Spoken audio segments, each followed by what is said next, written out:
ដែលខ្ញុំចាប់តាមទទួលស្គាល់ព្រះយេស៊ូវបានជាខ្ញុំចង់ធ្វើជាគ្រូបរិញ្ញាបត្រហ្នឹងដោយសារទី1ហើយមានក៏ខ្លាំងដែរយ៉ាងខ្លាំងខ្ញុំដឹងពីកុមារច្រើនកុមារម្នាក់ៗគាត់ត្រូវការអីភាសាខ្លះក៏គាត់មានការបែកបាក់ចឹងដែរចឹងនៅពេលខ្លះ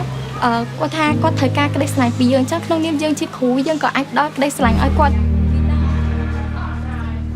ពេលខ្លះយើងជាគ្រូតែចំណេះដឹងពេលខ្លះគឺយើងអាចដល់ពួកគាត់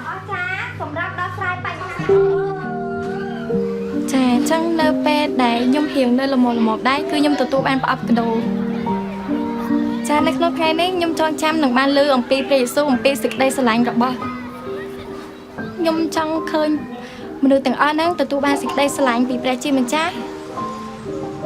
We met her in 2019. We have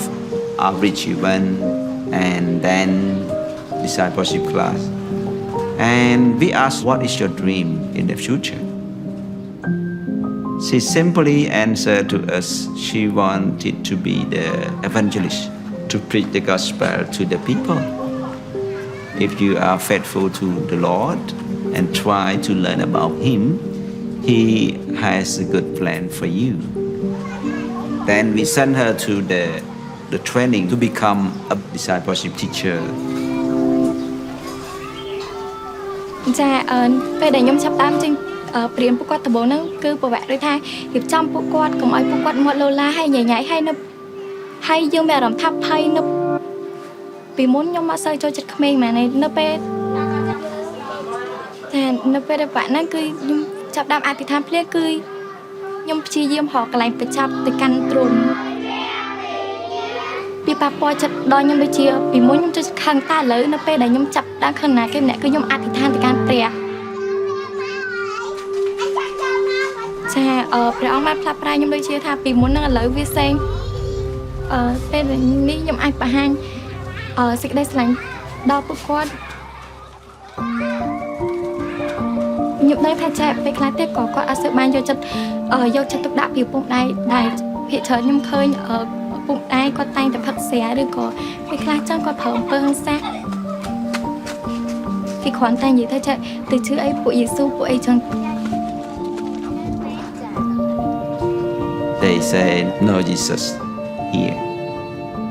but the power of Jesus can keep changing their thinking. We want to show people about Christ.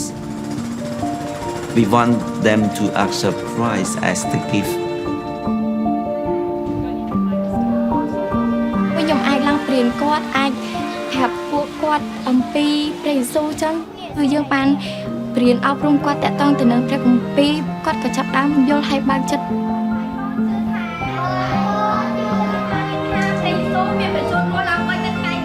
They see the good thing that God put into our hearts. Our prayer is we reach more children.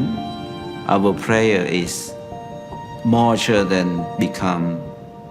the disciple of Jesus. គឺចង់ឲ្យពួកគាត់ហ្នឹងទទួលបានការស្រឡាញ់ពីព្រះជាម្ចាស់រៀបចំផ្លូវជីវិតឲ្យពួកគាត់ដែរ